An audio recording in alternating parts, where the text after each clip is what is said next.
ಹೆಚ್ಚು ಕಮ್ಮಿ ಪ್ರೋಗ್ರಾಮ್ ಮುಗಿದೋಯ್ತು ಅಂತ ನಾನು ಅನ್ಕೊಂತ ಇದ್ದಾಗಲೇ ಅಧ್ಯಕ್ಷರು ಮಾತನಾಡಿ ಅಂತ ನಮ್ಮ ಎಂಜಿನಿಯರ್ ಸಾಹೇಬರು ಹೇಳಿದ ಮೇಲೆ ಅಧ್ಯಕ್ಷ ಭಾಷಣವನ್ನ ಕಡ್ಡಾಯವಾಗಿ ಮಾತಾಡಬೇಕು ಅಂತ ನಮ್ಮ ಮುಂದೆ ನಿಂತಿದ್ದೇನೆ. ಈ ದಿನ ಸುದಿನ.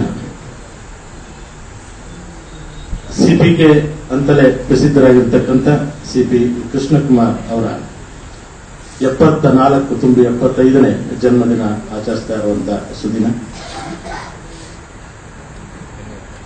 ಹಾಗಾಗಿ ಅವರಿಗೆ ನಮ್ಮ ಇನ್ಸ್ಟಿಟ್ಯೂಷನ್ ಆಫ್ ಇಂಜಿನಿಯರ್ಸ್ ಏನು ಮೈಸೂರು ಲೋಕಲ್ ಸೆಂಟರ್ ನಡೆಯತಕ್ಕಂಥ 1700 ಜನಗಳ ಪರವಾಗಿ ಪ್ಲಸ್ ಪರವಾಗಿ ನಾನು ಅಧ್ಯಕ್ಷನಾದ್ರಿಂದ institution of engineers council member ಕೂಡ ಆದ್ರಿಂದ ಇಡೀ ಭಾರತದಲ್ಲಿ ಇರತಕ್ಕಂಥ 6 ಲಕ್ಷ ಇಂಜಿನಿಯರ್ಗಳ ಪರವಾಗಿ ಅವರಿಗೆ ನಾನು ಇದರ ಮೂಲಕ ಅಭಿನಂದನೆಗಳನ್ನು ಸಲ್ಲಿಸಲಿಕ್ಕೆ ಇಷ್ಟಪಡ್ತೇನೆ.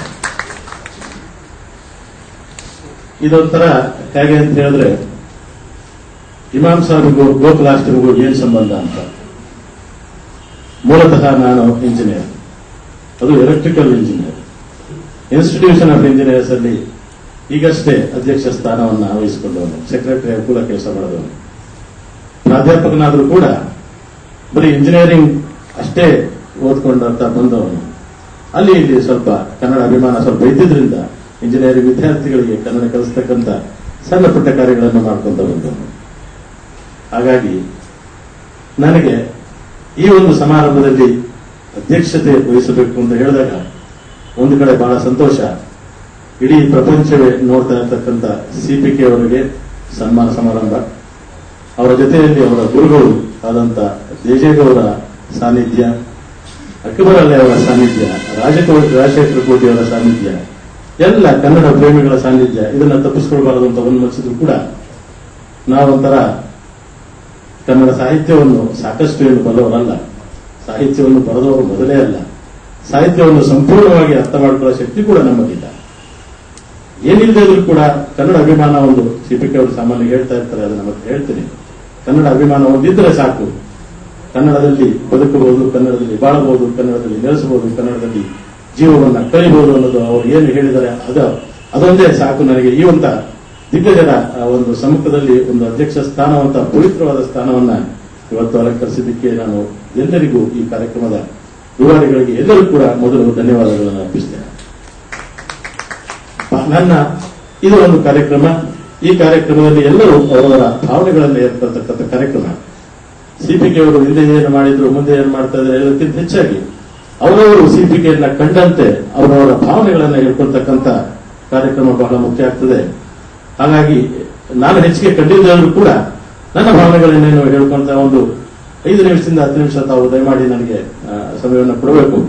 ಅಧ್ಯಕ್ಷ ಭಾಷಣ ಆದರೂ ಕೂಡ ಒಂದು 5 ನಿಮಿಷ ನನ್ನ ಅನಿಸಿಕೆಗಳನ್ನ ತಮ್ಮ ಪಾದಾರ ಯುದ್ಧಗಳಲ್ಲಿ ಹೇಳಬೇಕು ಅಂತ ನನ್ನ ಮನಸ್ಸು ಹೇಳ್ತಾ ಇದೆ. ಹಾಗಾಗಿ ದಯಮಾಡಿ ನನಗೆ ಒಂದು 10 ನಿಮಿಷ 5 ನಿಮಿಷ ಒಂದು ಕಾಲಾವಕಾಶ ಕೊಡಬೇಕು ಅಂತ ಕೇಳ್ಕೊತಾ ಇದ್ದೇನೆ. ಇದನ್ನೆಲ್ಲ ಮಾತಾಡೋದಕ್ಕೆ ಮುಂಚೆ ಒಂದು ಸಣ್ಣ ಹಾಸ್ಯ.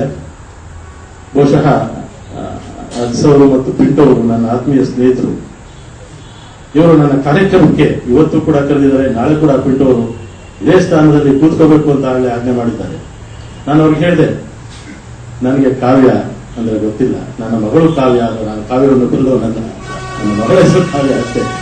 ಹೆಚ್ಚು ಕಮ್ಮಿ ಏನಾದರೂ ತಪ್ಪಾಗಬಹುದು. ದೊಡ್ಡ ದೊಡ್ಡ ಸಮಾರಂಭಗಳಲ್ಲಿ ಮಾತಾಡಬೇಕಾದ್ರೆ ನಮ್ಮ ಭಾವನೆಗಳಿಗೆ ಅದಕ್ಕೆ ತಕ್ಕನಾಗಿ ನಾವು ಮಾತಾಡಬೇಕಾಗ್ತದೆ. ಹಾಗಾಗಿ ದಯವಿಟ್ಟು ಬೇಡಿ, ಎಲ್ಲ ಒಂದ್ ಕಡೆಗೆ ಕೂದಿರ್ತೀನಿ ಅಂತ ಹೇಳಿದ್ರು. ಅದ್ಯಾಕೆ ಅವ್ರ ಮನಸ್ಸಿಗೆ ಅದು ಸಮಾಧಾನ ಎಲ್ಲ ಕಾಣ್ತದೆ. ಸಾಮಾನ್ಯವಾಗಿ ನಾನು ಕೆಲವೊಂದು ಫಂಕ್ಷನ್ಗಳಲ್ಲಿ ಹೇಳ್ತಾ ಇರ್ತೀನಿ, ಪಕ್ಕದಲ್ಲೇ ಮೂಡ ಆಫೀಸ್ ಇದೆ, ಮೂಡ ಆಫೀಸಲ್ಲಿ ಒಂದು ಕಾರ್ಯಕ್ರಮ ಇರ್ತದೆ. ಅವರು ಒಂದು ಜಮೀನನ್ನ ಅವರು ಮೂಡ ಆಫೀಸ್ಗೆ ಯಾರಾದ್ರೂ ರೈತರಿಂದ ತಗೊಂಡಾಗ ಆ ರೈತನಿಗೆ ಒಂದು ಸಹಿ ಪತ್ರ ಕೊಡ್ತಾರೆ, ಗ್ಯಾರಂಟಿ ಆಗಿ ಕೊಡ್ತಾರೆ. ಅದು ಕಾನೂನು. ಇನ್ಸ್ಟಿಟ್ಯೂಷನ್ ಆಫ್ ಇಂಜಿನಿಯರ್ಸ್ ಅಲ್ಲಿ ಯಾವುದೇ ಸಂಸ್ಥೆ ಯಾವುದೇ ಒಂದು ಕಾರ್ಯಕ್ರಮ ಆದಾಗ ಅಧ್ಯಕ್ಷನಿಗೆ ಒಂದು ಚೇರ್ ಕೊಡೋದಂತೂ ಗ್ಯಾರಂಟಿ ಅಂತ ಆಯ್ತು. ಅದು ಯಾವುದೇ ಸಂದರ್ಭದಲ್ಲಿ ಅವರಿಗೆ ಯೋಗ್ಯತೆಯಲ್ಲಿ ಇದರಲ್ಲಿ ಒಂದು ಚೇರನ್ನು ಕೊಟ್ಟು ಕೂರಿಸ್ತಕ್ಕಂಥದ್ದು, ಅವರನ್ನ ಹೆಚ್ಚು ಕಮ್ಮಿ ಮಹಾಭಾರತದ ದ್ರೌಪದಿ ಸ್ಥಾನಕ್ಕೆ ನಿಲ್ಲಿಸ್ತಕ್ಕಂಥದ್ದು. ಯಾಕೆಂದ್ರೆ ಗುಣ ಇರಬೇಕು, ಶಕ್ತಿ ಇರಬೇಕು, ಪ್ರತಿಯೊಂದು ಅರ್ಥ ಇರಬೇಕು. ಅವಾಗ ನಾವು ಹೆಚ್ಚು ಕಮ್ಮಿ ಏನೊಂದು ನಾವು ಸನ್ಮಾನ ಅಥವಾ ಅವ್ರ ಹಿಂದೆ ಮಾತಾಡ್ತಕ್ಕಂಥ ಶಕ್ತಿಯನ್ನು ಪಡ್ಕೊಳ್ತಕ್ಕಂಥ ಶಕ್ತಿ ಇರ್ತದೆ. ನನಗಂತ ಗುಣಗಳಿಲ್ಲ. ಏನು ಮಾಡೋದು? ನನ್ನ ಒಂದೊಂದು ವಿಚಾರಗಳು ಸಣ್ಣ ಪುಟ್ಟ ಎಲ್ಲ ಈ ಡಾಕ್ಟರ್ ರಾಜ್ಕುಮಾರ್ ಕವಿರತ್ನ ಕಾಣಿಸ ಹಾಕೊಂಡಂಗೆ ಬೆಳ್ಳಿ ಮೂಡಿತ್ತು ಕೋಳಿ ಕೂಗಿತು ಅನ್ನೋ ಹಾಡು ನಂಗೆ ಆಡ್ತಾ ಇದ್ದವನ್ನ ಕರ್ಕೊಂಡ್ಬಂದು ಎಲ್ಲ ಕೂರಿಸ್ಬಿಟ್ರೆ ಆ ಕಾಳಿಕಾದೇವಿನೇ ಬರಬೇಕು ನನ್ನ ನಾಲ್ಗೆ ಮೇಲೆ ಓಂ ಅಂತ ಬರೀಬೇಕು. ನಾನು ಕಾವ್ಯವನ್ನ ಹೆಚ್ಚು ಹೆಚ್ಚು ಅಧ್ಯಯನ ಮಾಡಬೇಕು, ಕನ್ನಡವನ್ನ ಹೆಚ್ಚು ಹೆಚ್ಚು ಅರಿಬೇಕು, ಹಾಗಾಗಿ ಸಂಸ್ಕೃತಿಯನ್ನು ಅರಿಬೇಕು, ಹೆಚ್ಚು ವಿಚಾರಗಳನ್ನ ತಿಳ್ಕೋಬೇಕು ಅಂದ್ರೆ ಬಹುಶಃ ಈ ವಯಸ್ಸಿನಲ್ಲಿ ಕಾಳಿಕಾದೇವಿನೇ ಬರಬೇಕು. ಅದಂತೂ ಆಗ್ಲಿಲ್ಲ. ಇನ್ನೊಂದೇನು, ಒಂದು ವಿಚಾರಗಳನ್ನು ಆಗುವಾಗ ಏನಾದ್ರೂ ದೇವರನ್ನ ಮೊರೆ ಹೋಗ್ಬೇಕಾಗ್ತದೆ. ನಾನ್ ಮಾಡಿದ್ದಷ್ಟೇ, ಕಾಪಾಡು ಪರಮಾತ್ಮ ವಾಸುದೇವ, ಕಾಪಾಡು ಸಿ, ಪರಮಾತ್ಮ ಟಿ, ವಾಸುದೇವ ಕೃಷ್ಣ ಕೆ, ಕಾಪಾಡು CPK ಅಂತ ನನ್ನ ಮನಸ್ಸಲ್ಲಿ ನಾನು ಬಹಳ ವಿಚಾರವಂತನಾಗಿ ಕೇಳ್ಕೊಂಡಾಗ ಬಹುಶಃ ಅವರ ಮನಸ್ಸಿನಲ್ಲಿ ಅಲ್ಲಿಂದನೇ ಆಶೀರ್ವಾದ ಮಾಡಿರ್ಬೇಕು. ಎದುರುಕೊಂಡಪ್ಪ, ನಿನ್ನ ಹೆಸರು ಕೂಡ ಅನಂತ ಪದ್ಮನಾಭ, ನಾನೊಬ್ಬನೇ ಕೃಷ್ಣ ಪರಮಾತ್ಮನಾಗಿ ತಮ್ಮ ನಿನಗೆ ಆಶೀರ್ವಾದ ಮಾಡ್ತಾ ಇಲ್ಲ, ನನ್ನ ಜೊತೆ ಬಲರಾಮ ಕೂಡ ಇದ್ದಾರೆ. ದೇಜೆಗಳು ಹಿರಿಯರು, ಅವರ ಹಿರಿಯಣ್ಣ ಇದ್ದಂಗೆ ಬಲರಾಮ, ಕೃಷ್ಣ ಬಲರಾಮರ ಜೋಡಿಯನ್ನು ಇವತ್ತು ನೋಡಿ ನಾವು ಧನ್ಯರಾಗಬೇಕು. ಇಂಥ ಒಂದು ದೃಶ್ಯವನ್ನ ಬಹುಶಃ ನಾವು ಕಾಣಲಿಕ್ಕೆ ಅಸಾಧ್ಯ ಆಗ್ತದೆ. ಆ ಕೃಷ್ಣ ಬಲರಾಮರಿಗೆ ನನ್ನ ಸಾಷ್ಟಾಂಗ ನಮಸ್ಕಾರಗಳನ್ನ ಮಾಡ್ತಾ ನಾನು ನನ್ನ ಕೆಲವು ಅನಿಸಿಕೆಗಳನ್ನ ತಮ್ಮ ಮುಂದೆ ಇಡಲಿಕ್ಕೆ ಇಷ್ಟಪಡ್ತೇನೆ.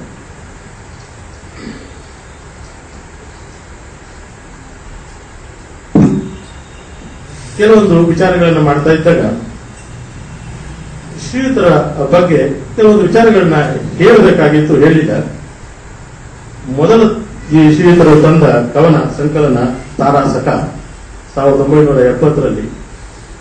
ಇವರು ಅನುವಾದಕರು ಕೂಡ, ಇವರು ವಿಮರ್ಶಕರು ಕೂಡ, ಸಂಶೋಧಕರು ಕೂಡ, ಕವಿಗಳು ಕೂಡ, ಖಂಡನೀಯ ಮಾತುಗಳನ್ನ ಹೇಳ್ತಕ್ಕಂಥ ಶಕ್ತಿ ಇರೋರು ಕೂಡ CPK ಅವರು.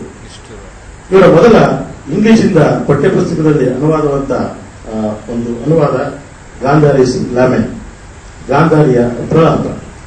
ಇದು ಪ್ರೌಢಶಾಲೆಯಲ್ಲಿದ್ದಂತಹ ಪಠ್ಯಪುಸ್ತಕ. ಅದನ್ನ ಇವರು ಇಂಗ್ಲಿಷಿಂದ ಕನ್ನಡಕ್ಕೆ ಭಾಷಾಂತರ ಮಾಡಿದಂತ ಕಾಲ. ಅದು ಅತ್ಯಂತ ಅದ್ಭುತವಾಗಿ ಬಂದಂತ ಕಾಲ. ಸಾಕಷ್ಟು ಇದರ ಬಗ್ಗೆ ಪ್ರಶಂಸೆಗಳನ್ನು ಕೂಡ ಬಂದಂತ ಕಾಲ. ಯಾಕೆಂದ್ರೆ ಇವರು ಒಂದು ಭಾಷೆಗೆ ಸೀಮಿತವಾದವರಲ್ಲ. ಸಂಸ್ಕೃತ, ಗ್ರೀಕ್ ಇರಬಹುದು, ಒಂದು ಹಿಂದಿ ಇರಬಹುದು, ಅಥವಾ ಕನ್ನಡ ಮೂಲ ಉಸಿರು ಕನ್ನಡ.